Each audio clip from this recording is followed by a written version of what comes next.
We're letting you go. Effective immediately. Security will escort you out. She didn't even look up from her phone when she said it. Just kept scrolling through what I could only assume was her Instagram feed, pausing occasionally to double-tap something that caught her eye. The CEO's daughter, Harlow Preston. First day on the job. First hour, actually. Maybe 45 minutes if we're being generous. I stood there in the doorway of what used to be my strategy office, watching this 26-year-old with freshly highlighted hair and a business degree from a school her father donated a library to, casually destroying what she thought was my entire career. She had that specific kind of confidence that comes from never being told no. The kind that makes you think dismissing someone is as casual as returning a sweater that didn't fit quite right. Her nails were perfect. Gel manicure, probably done yesterday in preparation for her big debut. Soft pink with little gold flecks that caught the light when she finally waved her hand in a vague gesture toward the door. Stella, right? Yeah, we're going in a different direction. It's nothing personal. Nothing personal. That phrase always made me laugh. As if terminating someone's livelihood could ever be anything but personal. If you're new here and enjoying these powerful stories, make sure to hit that subscribe button and stay tuned for more. Let me know in the comments what part of today's story touched you most. Behind her stood Jeremy from HR, looking like he'd rather be anywhere else on the planet. Poor kid was probably 3 weeks into his own job, still learning how to process dental claims, and here he was being used as a human shield for someone who thought firing people was a personality trait. I didn't argue. Didn't raise my voice. Didn't ask for clarification or beg for a second chance. I just reached into my jacket pocket, pulled out my access badge and set it down on the desk between us with the kind of gentle precision that made Jeremy flinch. I understand, I said, keeping my voice perfectly level. I'll clear out quietly. But you should tell your father that the emergency board meeting in 2.5 hours is going to be very educational. That got her attention. Her thumb stopped mid-scroll. She looked up at me for the first time since I'd entered the room, her expression flickering between confusion and that particular brand of irritation that privileged people get when reality doesn't immediately bend to their expectations. Board meeting, she said. There's no board meeting scheduled today. There is now, I replied. Then I turned and walked out. Past Jeremy, who looked simultaneously relieved and terrified. Past the security guard who'd been summoned but clearly had no idea why. Past the reception area where the new girl was unpacking a box of motivational desk calendars with phrases like, "Crush your goals," and "Boss Babe Energy," printed on glossy cardstock. The elevator ride down felt longer than it should have. 17 floors of polished steel and terrible music. I used the time to send 3 emails from my phone. Short, professional, time-stamped. Each one went to a different board member, each one containing the same attachment. A 47-page document that I'd prepared 6 years ago and updated quarterly ever since. The document had a very simple title: Emergency Shareholder Action under Article 9, Section 4. By the time I reached the lobby, 2 of them had already replied with variations of, "What the hell is happening?" The third one, our general counsel Leonard Ashford, just sent back a single word: incoming. And hey, if you're enjoying this already, if you can feel that schadenfreude starting to warm up in your chest, do me a solid and hit that subscribe button. Not because I need the validation, though let's be honest, it doesn't hurt.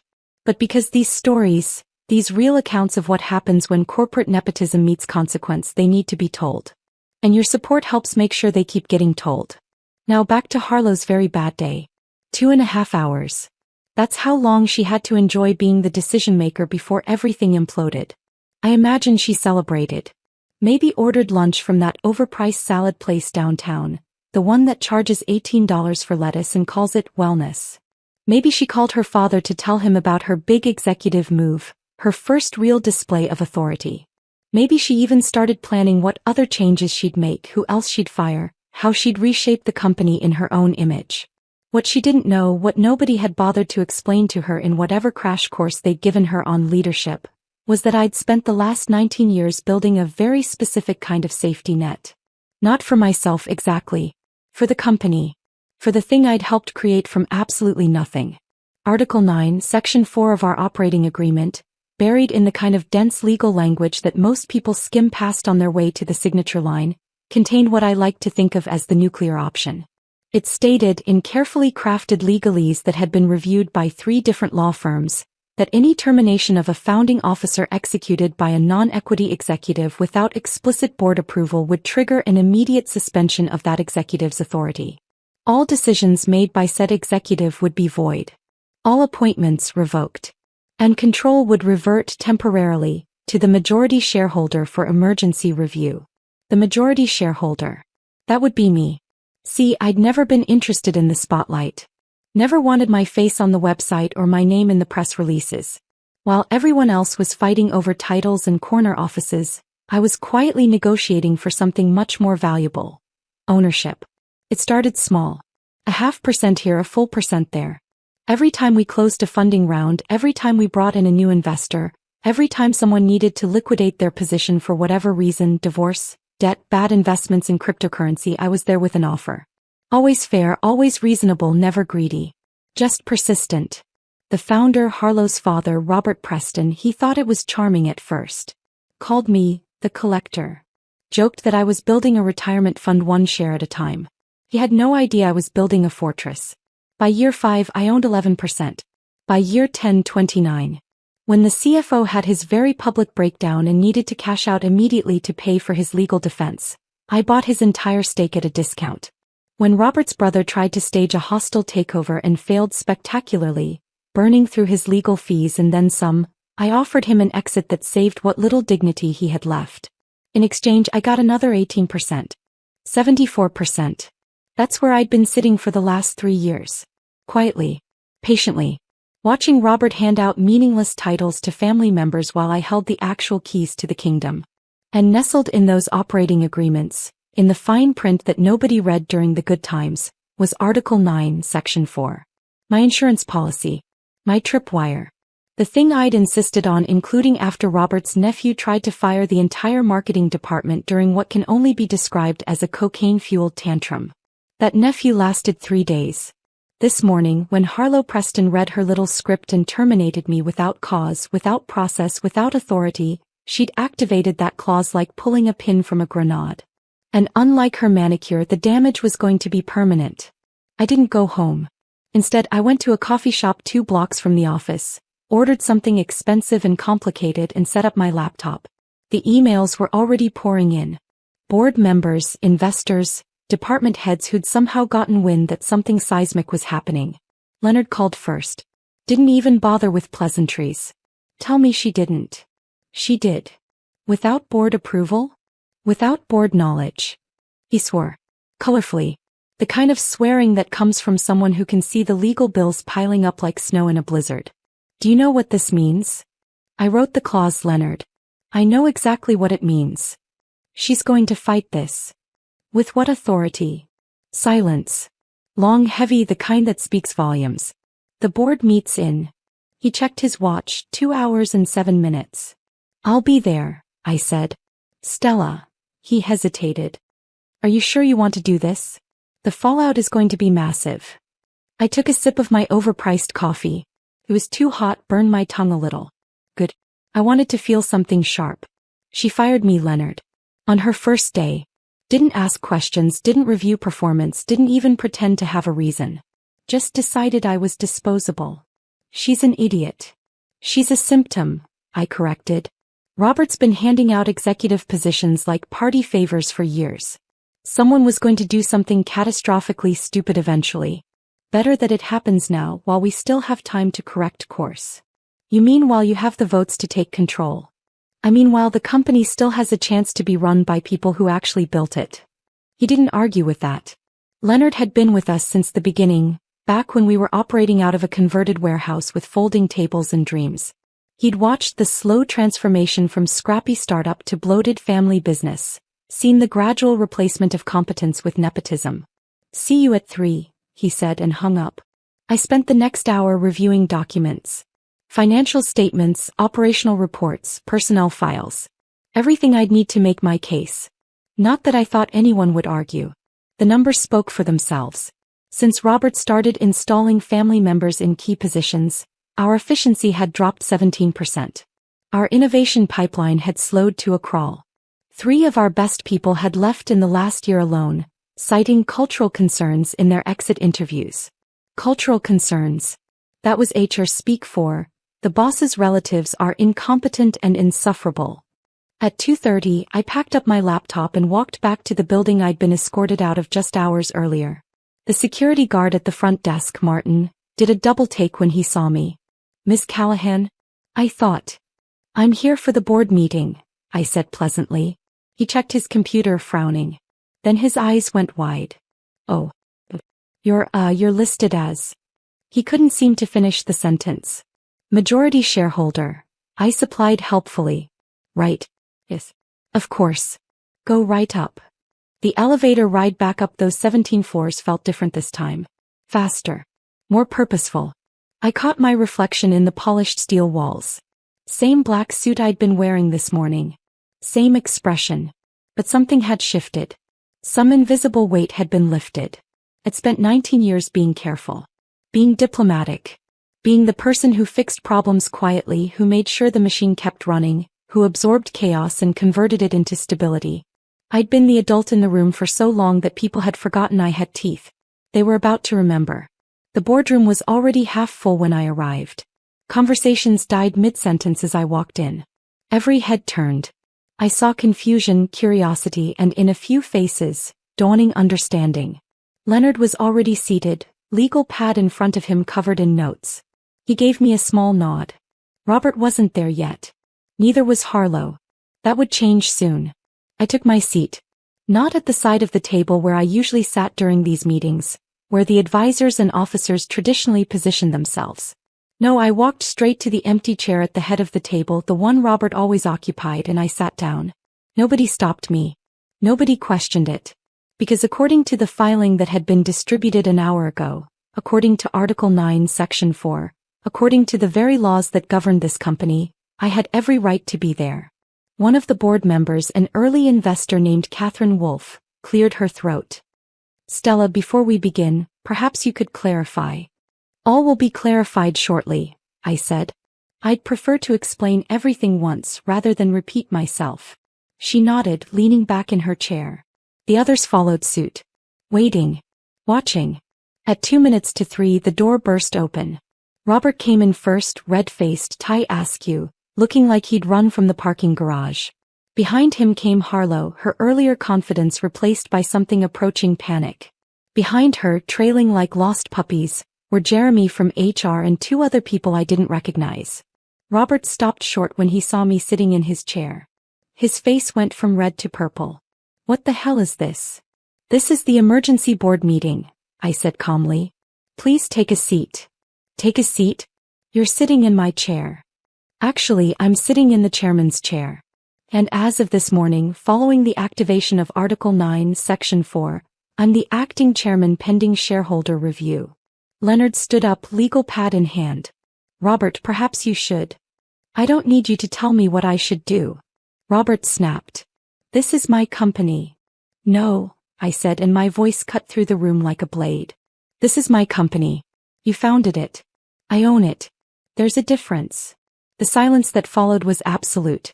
You could have heard a pin drop on the carpet. Even Harlow had stopped moving, frozen in the doorway like a deer caught in headlights. Catherine spoke up, her voice careful. "Robert, maybe we should all sit down and discuss this rationally."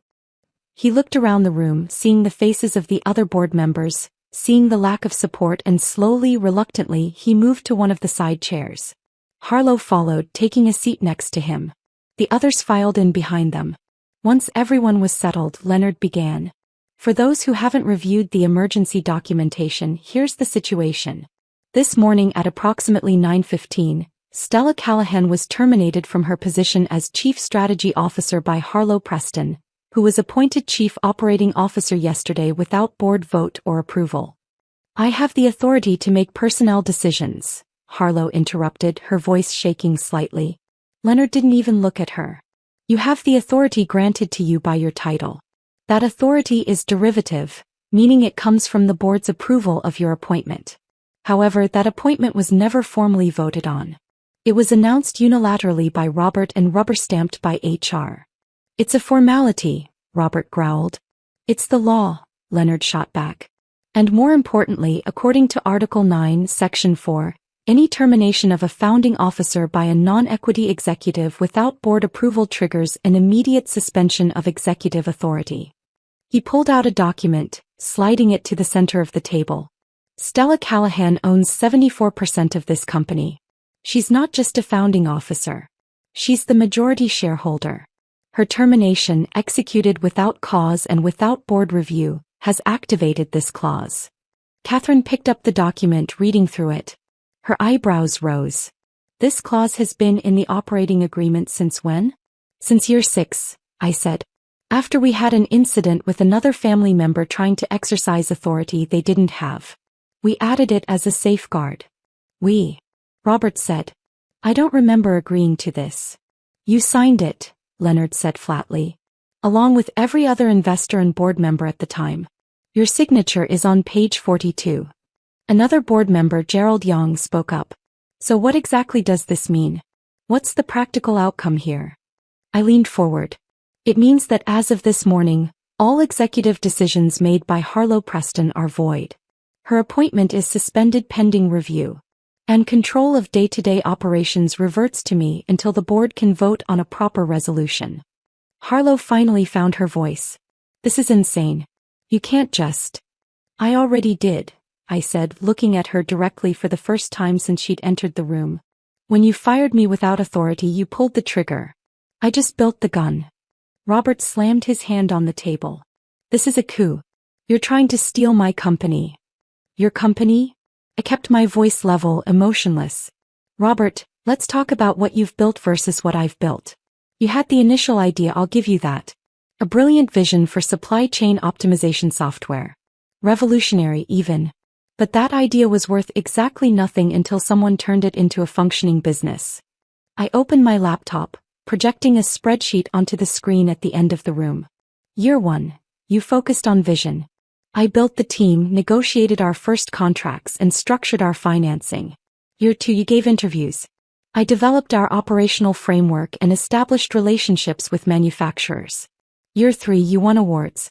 I negotiated our series of funding and tripled our revenue. The spreadsheet scrolled, showing year after year of contributions. Year 4 through present. You've been installing family members in key positions. I've been maintaining operations, managing crises, and quietly accumulating equity from people who needed exits. Catherine was studying the numbers. 74%. That's a significant majority. It didn't happen overnight, I said. Every acquisition was legitimate, every transaction documented and approved. I didn't steal anything. I purchased it, often at a premium, from people who wanted out. Gerald leaned back. So what happens now? Now we vote, I said simply. The board needs to decide whether to reinstate Harlow's executive authority, which would require a full review of her qualifications and a formal appointment process, or whether to accept my interim control while we conduct a comprehensive restructuring.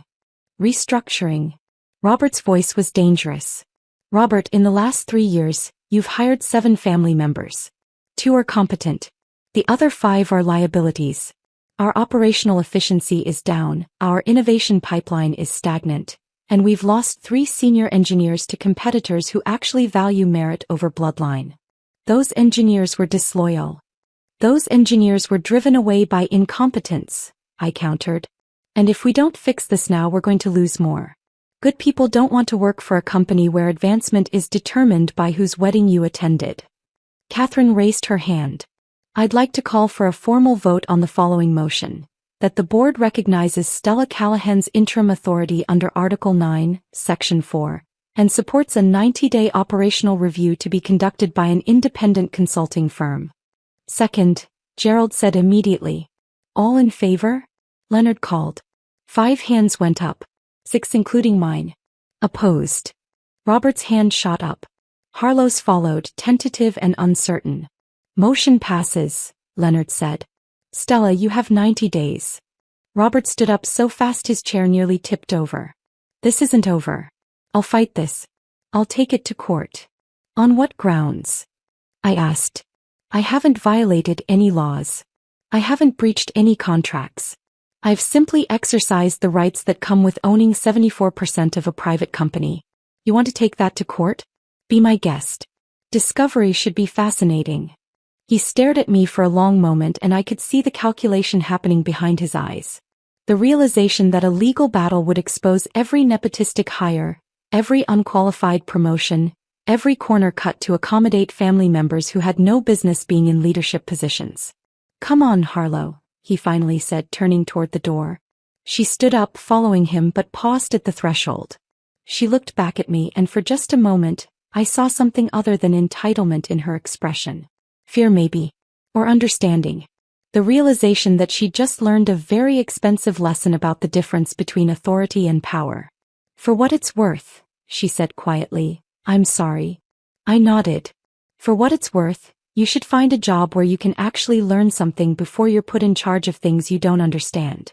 She flinched but didn't argue. Then she was gone, following her father out of the boardroom, leaving behind the wreckage of the shortest executive tenure in company history. After they left, the remaining board members sat in stunned silence. Finally, Catherine spoke. "Well, that was dramatic." "That was necessary," I corrected. "We've been heading toward this cliff for years.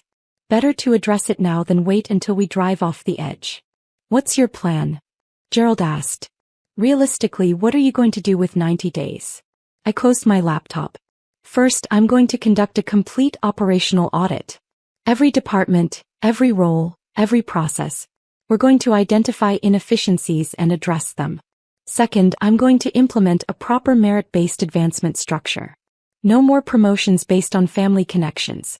And third, I'm going to start the process of bringing in qualified leadership to replace the positions that are currently occupied by unqualified nepotism hires."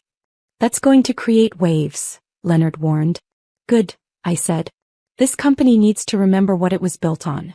Innovation, efficiency, and excellence. Not comfortable mediocrity for the founders' relatives." The meeting adjourned shortly after. As people filed out, several board members stopped to speak with me quietly, offering support, asking questions about the transition. By the time the room cleared, it was after 4:30. I sat alone in the boardroom for a few minutes, looking out the windows at the city below. 19 years. That's how long I'd been building toward this moment, not because I wanted power for its own sake, but because I believed in what we'd created. I believed in the original vision, the thing that Robert had dreamed up in that converted warehouse all those years ago. Somewhere along the way, he'd forgotten that vision. Started treating the company like a family trust fund instead of a business. Started valuing loyalty over competence, bloodline over ability. I tried to address it quietly. Suggested implementing hiring standards, proposed oversight committees, recommended leadership training. Every suggestion had been met with resistance, dismissed as unnecessary or overreaching. So I'd stopped suggesting and started preparing. My phone buzzed. A text from Leonard. "Media's already calling. How do you want to handle?" I typed back, "No comment for now. We'll draft a statement tomorrow." Another text, this one from an unknown number. "This is Catherine. Dinner tonight? We should talk about the transition." I smiled. Already building alliances, making sure the board was aligned. Smart. 7 o'clock? You pick the place. She sent back an address. Expensive, discreet. Perfect. I gathered my things and took the elevator back down to the lobby. Martin, the security guard, smiled when he saw me. "Have a good evening, Miss Callahan." "You too, Martin." Walking out into the evening air, I felt lighter than I had in years. Not because I'd won something, that wasn't how I thought about it. But because finally, after all this time, I could stop pretending. Stop being the invisible architect, the person who fixed things quietly while others took credit. The next morning, I arrived at the office at 6:30. Habit mostly. I'd always been an early riser, enjoyed the quiet hours before everyone else arrived. But today was different. Today I wasn't sneaking in to fix problems before anyone noticed. Today I was here because this was my company and it was time to remind everyone what that meant. By 7, I'd reviewed the operational reports from the previous quarter. By 7:30, I'd flagged 6 major inefficiencies that needed immediate attention. By 8, when the rest of the executive team started trickling in, I'd already drafted a memo outlining the 90-day review process. The first person to knock on my door, the office that Harlow had occupied so briefly, was Derek from operations. Solid guy, been with us for 12 years, worked his way up from junior analyst to director through sheer competence. Stella, he said, hesitating in the doorway. Is it true? The rumors. Depends on the rumors. Come in, sit down. He entered, closing the door behind him. People are saying Harlow got fired. That you're taking over. That there's going to be major changes. Harlow wasn't fired, her appointment was suspended. There's a difference. But yes, I'm assuming operational control for the next 90 days, and yes, there will be changes. He looked relieved. Actually, physically relieved, like I'd just told him he didn't have cancer. Thank God. That bad? Stella, in the last 6 months I've watched 5 people quit because they couldn't deal with the nepotism anymore. Good people. People we trained, people who knew our systems inside and out. And every time someone left, they got replaced with someone's cousin or nephew or college roommate who barely knew what we did, let alone how to do it. I know, I said quietly. I've been watching it happen too. That's why we're fixing it. How? Derek, how would you like to be VP of Operations? He blinked. What? You've been doing the job already, covering for incompetent management, keeping things running while people above you collect paychecks and contribute nothing. I'm formalizing it. VP of Operations, full authority over your department, 20% raise and actual decision-making power. Yes. Absolutely yes. Good. I'll have HR draw up the paperwork today. In the meantime, I need you to do something for me. I need a list of everyone in your department who was hired in the last 3 years based on family connections. Be honest. Be thorough. He nodded slowly. That's going to be a long list. I know. Get it to me by end of day. After Derek left, the pattern repeated. Department heads, senior managers, people who'd been quietly holding things together while the infrastructure crumbled around them, they all came to my office. Some wanted reassurance, some wanted to vent, some wanted to know what came next. I told them all the same thing. Merit matters now. Competence matters. If you've been doing good work, you're safe. Better than safe, you're valued. If you've been coasting on connections, start updating your resume. By noon, I'd promoted 4 people and put 3 others on notice. By 3, I'd restructured 2 departments and initiated performance reviews for everyone hired in the last 2 years. By 5, I was exhausted but satisfied. Leonard stopped by my office as I was packing up. You're moving fast. We don't have time to move slowly. Every day we delay is another day we risk losing more good people. He sat down across from me. The founder called me today. 3 times. And he wants to negotiate. He's willing to acknowledge your majority ownership if you'll agree to keep certain family members in their positions. Which positions? He didn't specify. I think he's hoping you'll make an offer. I leaned back in my chair, considering. What do you think? I think he's scared. I think he knows that if you conduct a full audit and start making changes based solely on merit, at least half his family is getting cut. And I think he's hoping to salvage what he can. Tell him I'll meet with him. But not to negotiate. To explain. He needs to understand what's happening and why. When? Tomorrow. Morning. 9 o'clock. Neutral ground, not here. Pick a coffee shop.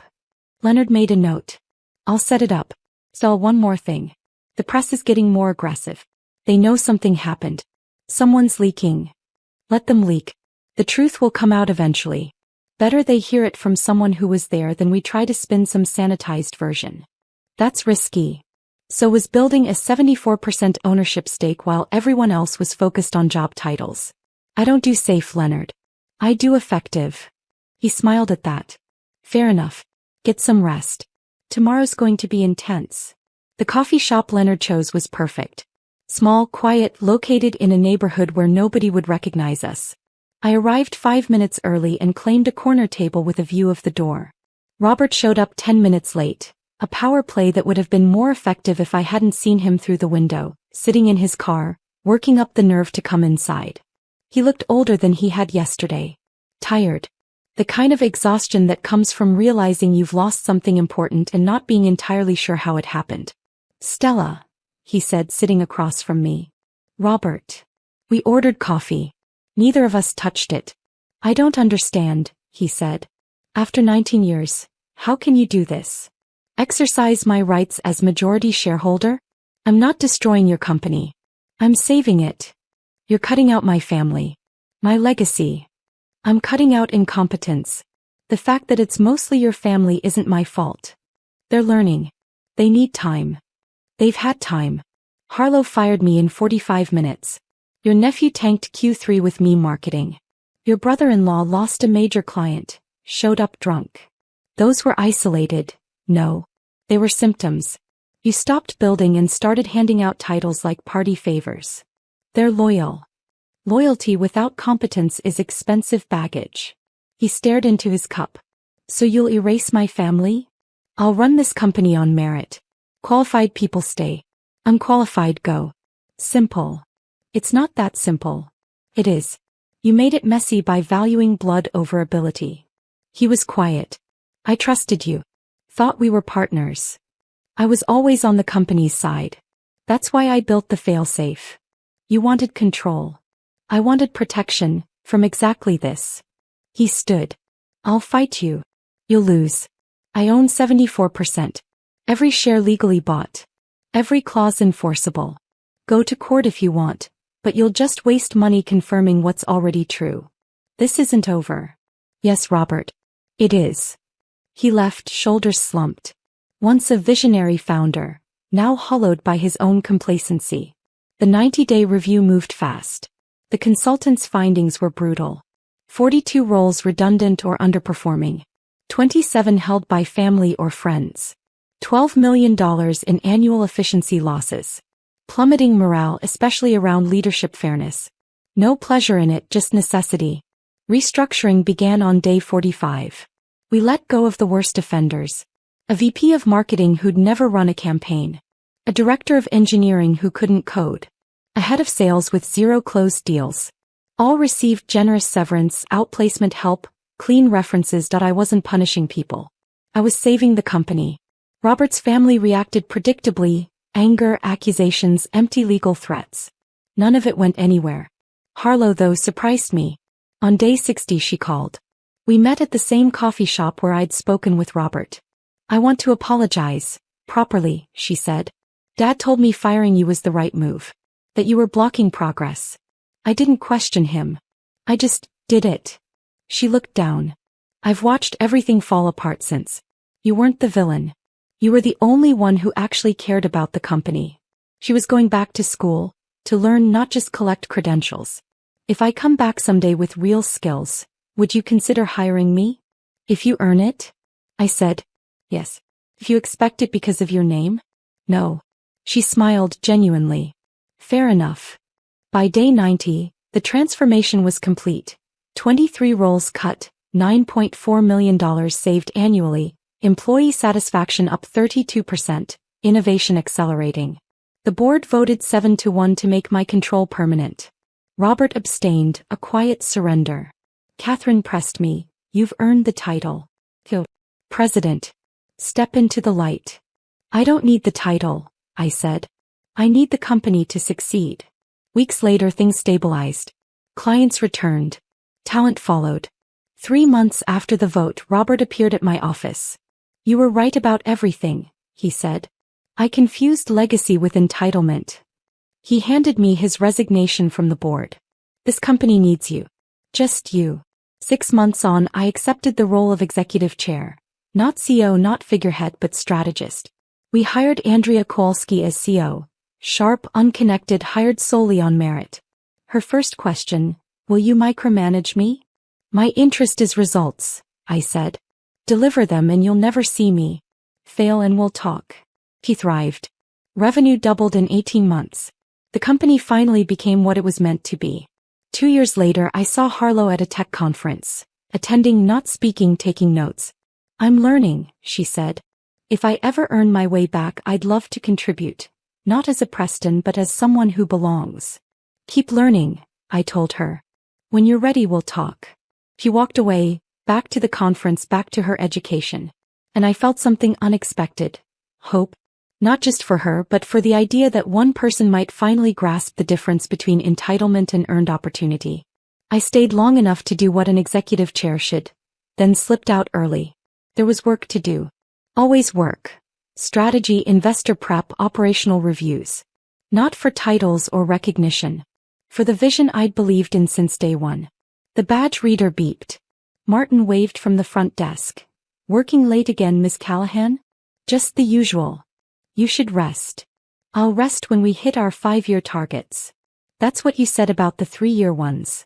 And we hit those, didn't we? My office was unchanged. No nameplate, no awards. Just a desk, a laptop, and a whiteboard full of plans. I sat down and got back to work. Not for glory. For preservation. Harlow thought she was firing me. Instead, she triggered a failsafe I'd spent 2 decades building. Not to destroy but to protect. And it worked. The numbers proved it. Retention high, client satisfaction at a 5-year peak, an innovation pipeline full of real ideas, not nepotism projects. This was success. Quiet, merit-based, sustainable. My phone buzzed. Andrea, board deck looks great. Leonard, drinks Friday? Celebrate the Series D. You're buying. Worth it. I smiled and returned to the spreadsheets. Victory wasn't the point.